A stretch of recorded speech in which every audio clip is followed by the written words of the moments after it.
can go put it inside the paper bag. Ito po yung bata. Gusto po magtrabaho sa Alphamart. Bagger po. Tingnan niyo po paano mag-bag siya ng pinamili niya. Okay. Ganon daw po. O, diba? Kagaling. Diba? O, ganon daw ginagawa sa Alphamart. Ini-scan muna po yan. Tapos, dadalhin niya na. O, embrace na. Hug mo na. Thank you. Anyong. Say Anyong. Dali, say Anyong. Anyong. Dali. Oh, diba? Inaano niya pa. Ino-close niya pa.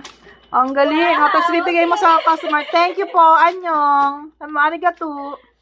Hey, huwag mo talikuran yung customer mo. Ayan po, ulitin niya daw, reenactment. Wow! O, dali, ulit. Pack mo ulit. Yan. 1. And the other one. 2. Okay. Busisi po talaga siyang bata. Oh, alam niya po. Tapos sabi mo, arigato. Say arigato na. Uh-oh.